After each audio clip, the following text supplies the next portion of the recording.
Hello everyone, my name's Dustin Kreis and welcome back to another game discussion video. I know, I said I was going to kind of slow down a little bit, but this is like heroin, I can't stop. Actually, this game discussion video is kind of special in a way because I got a personal message from a fellow YouTuber named TheLaggyGamer. I'll put a link to his channel down in the description box, who said that he's been playing this game right here, Legend of Heroes Trails in the Sky. He was having some trouble with it because the game is kind of a hard game, and he kind of put it away and he said he wasn't going to touch it again until I do a game discussion video on it. And if you know me, I take hostage situations very seriously. This guy is holding his enjoyment hostage, so we're going to do a game discussion video on this and talk about it a little bit here.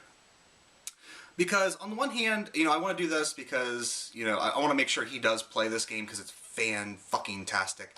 One of my top 5 games of the year, 2011. And on the other hand, I do want to kind of go back and discuss some of these older games that I beat before the channel started. Because, I did my collection videos way back in the day. You guys will have to go way back in my videos to find those. And, I talk a little bit about some of the games that I played, but now that I'm getting more comfortable doing these big game discussions on individual games, I do kind of want to go back and touch on some earlier ones, some gems that either people missed or I feel needs to, I don't think I'm going to be doing like a game discussion on Chrono Trigger. I think everyone knows that Chrono Trigger is fantastic. However, Trails in the Sky was not a big seller for Xseed.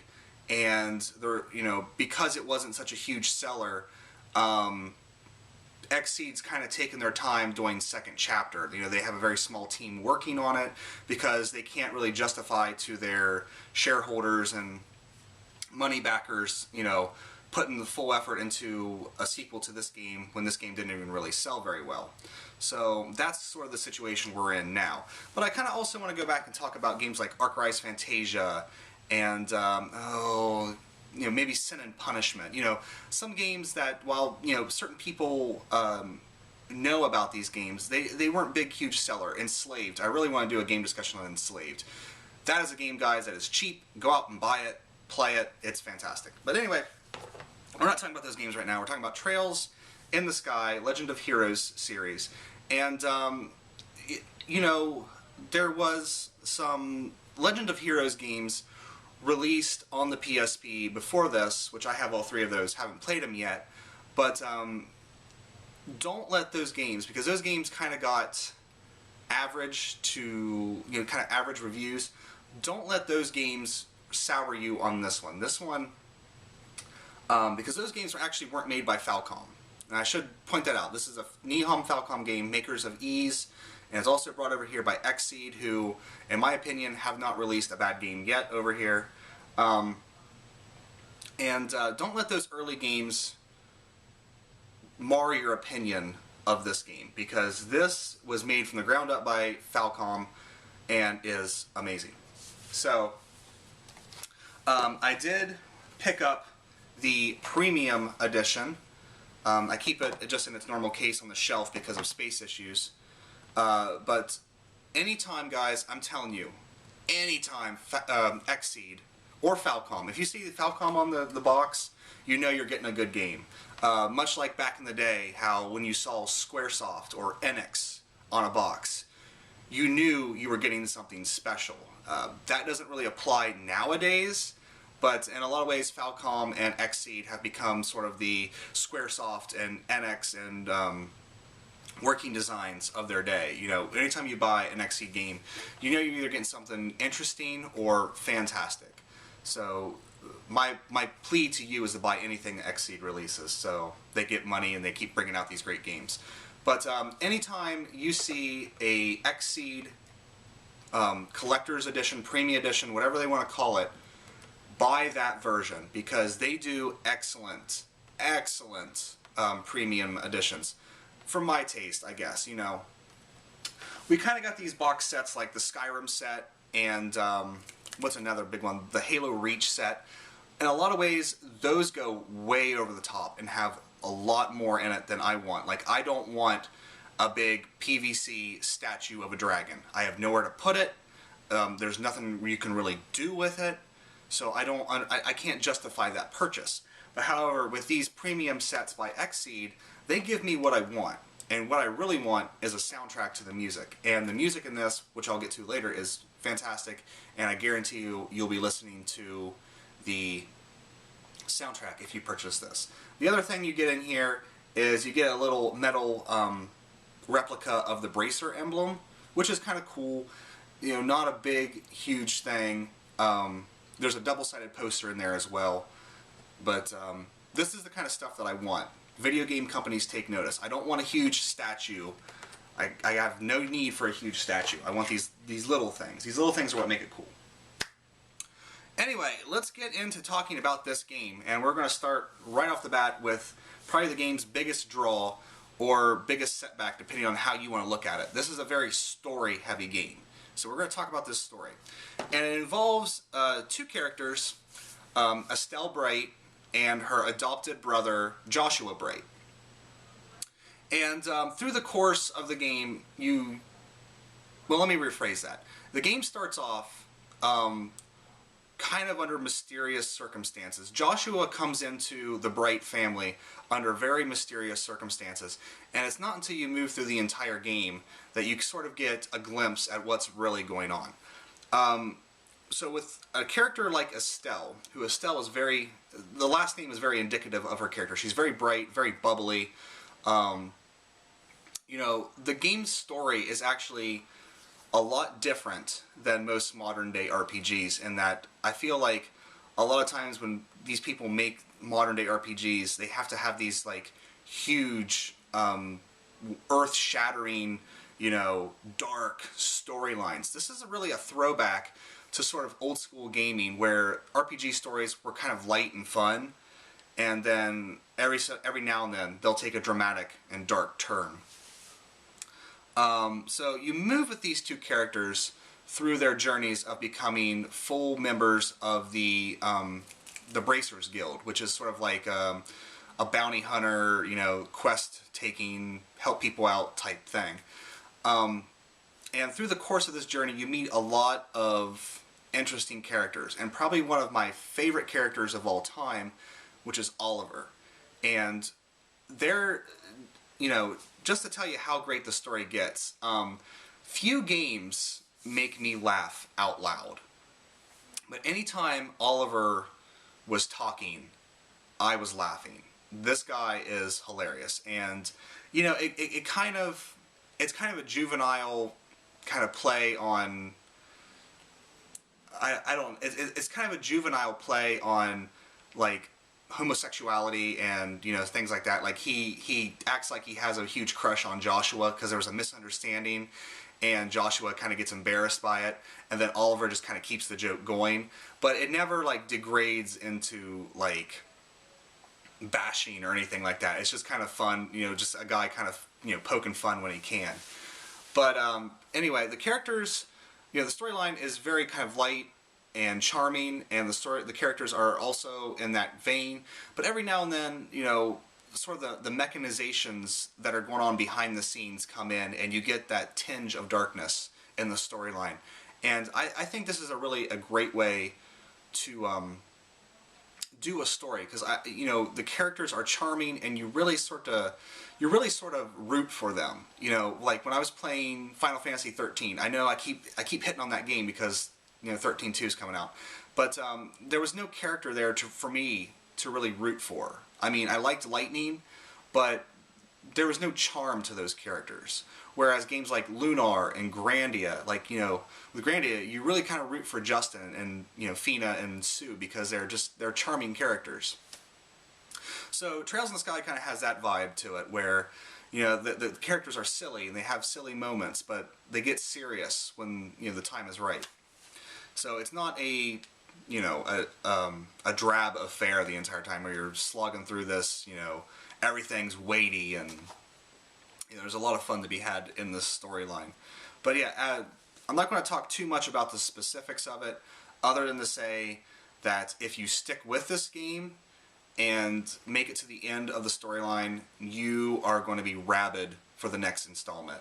It ends on a massive, massive cliffhanger, and if Xseed does not release second chapter, I don't know what I'm going to do. I'm probably going to have to import.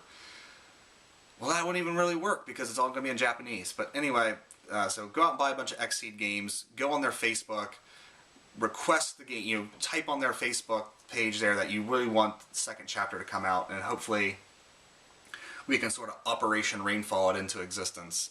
They haven't said they're canceling it yet, but it's kind of on the back burner. So, next thing, gameplay. This is a old school game. It's made to feel like an old school RPG.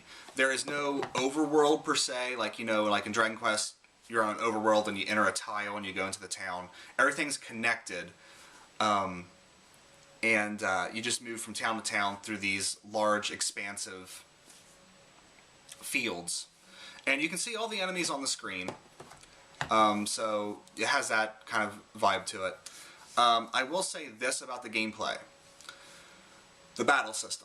The battle system is actually a lot more tactical than a lot of people, when they first jump into it, think. Like, you have to really kind of plan your moves out to make the most of the turn bar that's on the side. You really have to try to maximize the amount of turns you get before an enemy can attack, because the monsters in these games are brutal. This is a brutal game, and leveling up is a must, grinding is a must, but really kind of paying, you can't autopilot battles in this, you know. In some games, you can autopilot battles in. This is not one of them.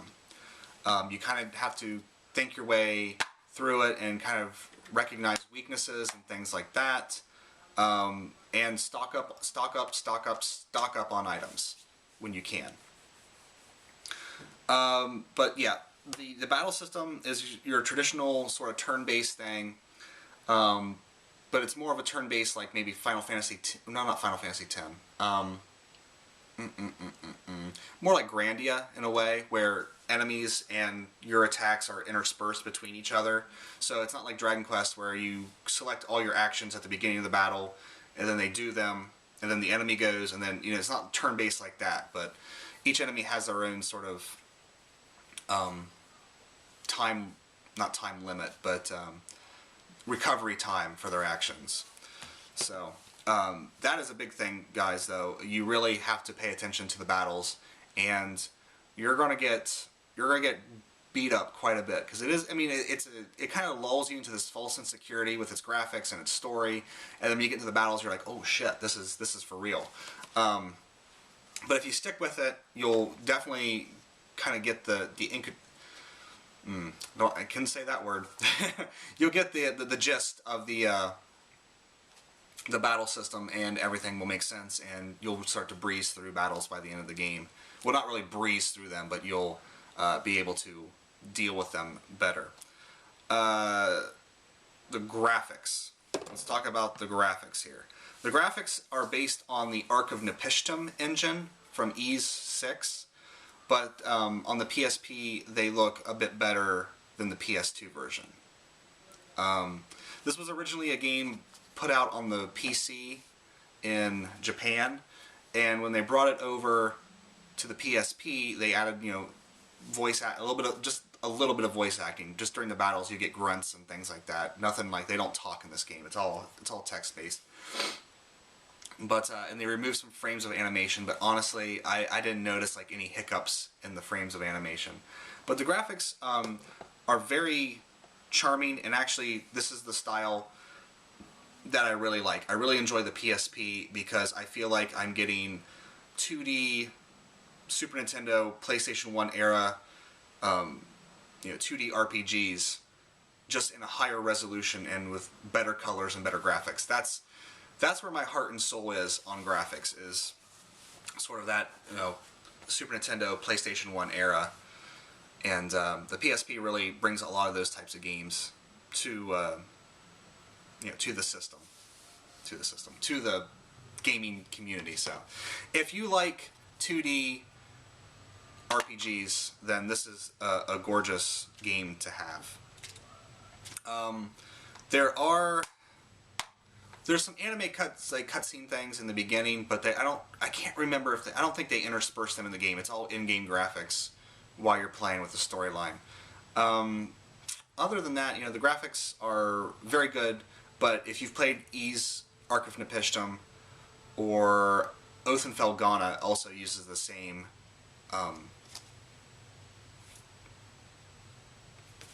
what's the word? The same graphics system. Jesus Christ. Anyway, anyway, if you've played those games, you know what to expect from Trails in the Sky.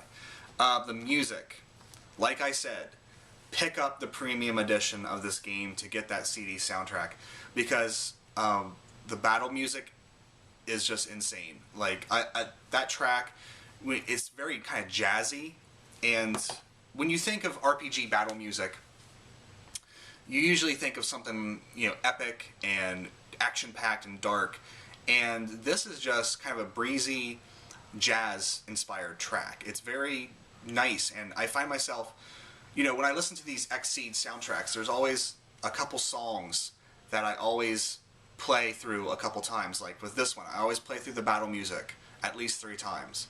With the Lunar soundtrack, I always play through the Overworld theme several times. There's just several tracks on these that you'll want, and so definitely pick up the premium edition. I'm losing my mind. I think I need to finish that coffee down there, but definitely pick up the premium edition so you can get the CD soundtrack. So those are the 4 points that I always sort of go through with these game discussion videos. Hopefully some of you guys will take a look into this. I will tell you that if you like traditional old school RPGs, you'll probably fall in love with this game. It is a long game though. It's about 50 hours, so it's no slouch on the content. For the most part, when you go through it, you're kind of just taking quests from a guild. It's kind of one of those types of games. So you can take side quests, or you can take the main quest to continue the storyline. I should have talked about that in the gameplay. That's a big thing. It's a quest-based game. So you can, I wouldn't say you can like take big breaks from it like I can with Skyrim. It's not that kind of a game, because you'll kind of forget the storyline or where you're supposed to go. It's a game that you really should play, if not straight through. You can't take small little breaks from it, but don't take huge breaks from it, because like me, you'll forget where you're supposed to be at in the game, and then you'll be like, oh, I'll just shelve it and restart it later, which I'm doing with Lost Odyssey here soon. Played that game for a long time, something else came out, distracted me, and by the time I got back to it, I was like, I don't remember anything from this game. So that's a big thing with me now. I'm trying to play these RPGs straight through so I don't get lost in them. But definitely, guys, I'm imploring you to go out and get Trails in the Sky. If you don't want to go out and try to hunt down a physical copy, there is a downloadable copy on the PSP store that you can download on your PSP. You can download this on the Vita when it comes out if you want to wait for the Vita. But definitely buy this game. And I would implore you to buy a new retail copy. Go to Xseed.com and go to their store and buy it from them so they get all that money. Because it's really looking like we may not get second chapter in this, and I'm really kind of upset about that and a little dismayed. But I really want second chapter. This is one of the best games I've ever played. One of the funnest storylines that kind of lulls you into a false sense of security, and then when you get to the end, it just kind of sucker punches you in a way. So, LaggyGamer, you are on notice. Play this game, finish it. You will love it. If you have any deep love of RPGs, this game will eventually you'll get over the battle system problems, and you'll definitely enjoy this game. And when you get to the end, you'll be rabid and hungry for the next one. And that goes for anybody that has RPG love in their body. It's just a fantastic game. It's one of the unsung gems of the last year. And hopefully, people will go out and really, it seems like after it's been released, on, you know, forums and things, people have really started to discover it in a way. So hopefully Xseed is kind of looking that people are still buying it and playing it, and hopefully they will say, you know what, let's just put this out. Let's put out the second chapter. Let's really get a push behind it and make it a success. So that is Trails in the Sky. Like I said, LaggyGamer, you are on notice. I expect you to finish this game here soon. Other than that, I think that's it. I think that is it. So yeah, I'm going to try to scale back a little bit because I feel like I'm vomiting videos out there. And but if you guys keep liking watching them, then I'll keep making them. Maybe not at this rapid fire pace, although I do have a list of videos to do, so no lack of content from me here in the next month. So but you know, I'll put up another video here. Probably the next one will be that mystery unboxing. I'm really getting excited for it. It's just over the border of Ohio, so it should be here by Monday, fingers crossed, if not Tuesday. But yeah, this will be my last video until that one, because I feel like I'm just vomiting on YouTube right now. So Trails in the Sky, Xseed. Buy everything Xseed makes. That is your mission. Do it. Alright, so I'll see you guys next time. Thanks for watching. Leave me some comments. Tell me what you thought of Trails in the Sky. I'd love to hear what some of your thoughts were on it, because I think it's one of those games that it's kind of a hidden gem, and we don't really get hidden gems anymore, you know, with the internet and stuff. But I feel like this is a hidden gem that in, like, you know, 10 years time people are going to be talking about like they talk about Chrono Trigger or things like that. So let me know what you guys think. I'll see you guys next time. Thanks.